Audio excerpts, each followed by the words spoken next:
Hello everybody, this is John Stiles with First Select. I'm bringing you another video where we're talking about this investment opportunity at 3033 15th Avenue. And just to give you that high-level summary, this is a property located in South Minneapolis. It consists of 8 residential units that are affordable housing. There's also one buildable lot included, and we're selling this at $105,000 per unit. This would be ideal for somebody that's looking for a long-term real estate hold. Now, in our previous videos, we've talked about the location of the property, the housing market in this area. We've gone over the property facts and details and got into deep on the property financials, the rent roll, expenses, net operating income, and even your projected return on investment.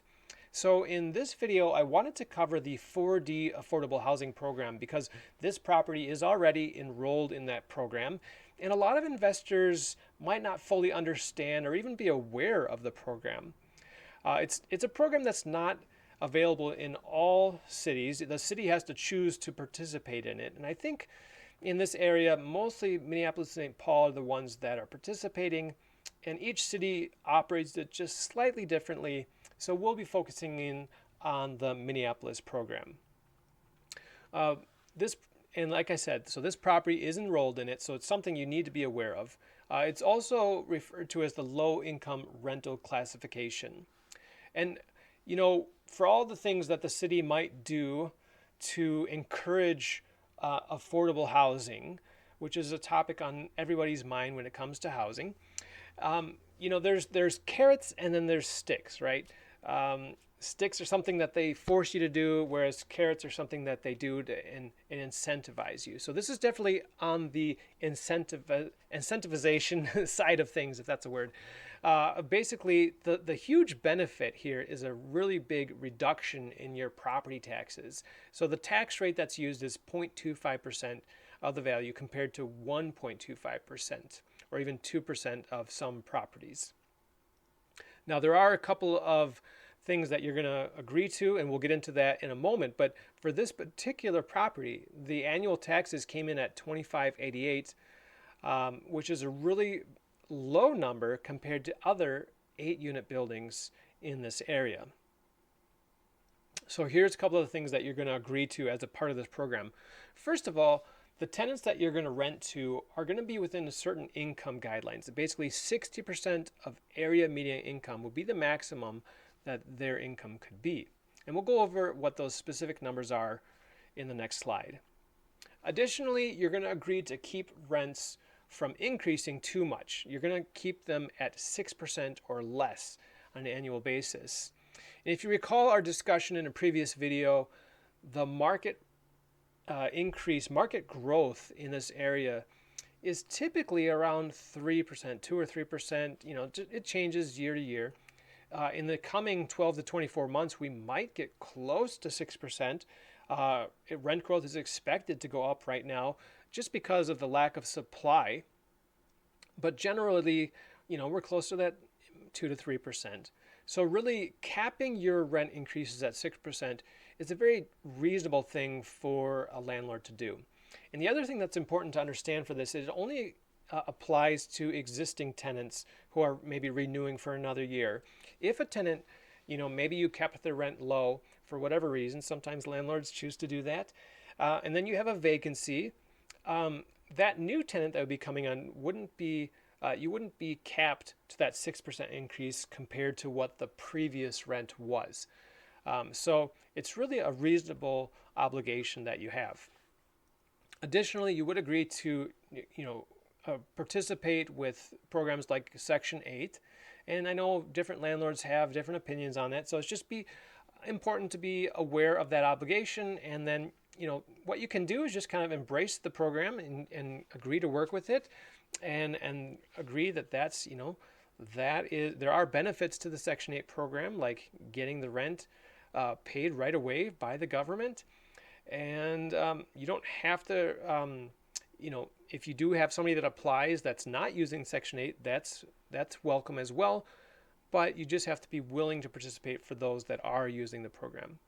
And if the building is sold, like in this case, the declarations run with the property.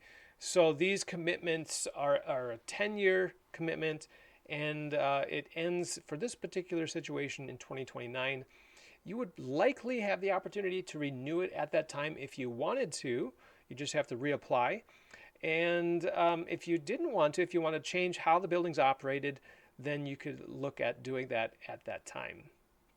So I told you that we were going to look at what those income rates are. So for a two-person household, their max income would be $63,600. For a three-person household, it'd be $71,000. And the max rents that are considered affordable for those income rates, on a studio that'd be $1,390, on a one bedroom that'd be $1,490. And again, just to remind you about our discussion about what market rents are in this particular neighborhood, a studio would typically rent for about $953, a one bedroom right around $1,126. And so you can see there's a great margin there where the caps that are implemented are not really going to affect what you would be renting this property for anyways. And of course, we have that 6% annual increase limit that would apply to existing tenants or renewing tenants. And you can find more information about this program at the website listed at the bottom of the screen. And I encourage you to do that, whether you're getting into this property or any others in Minneapolis or St. Paul.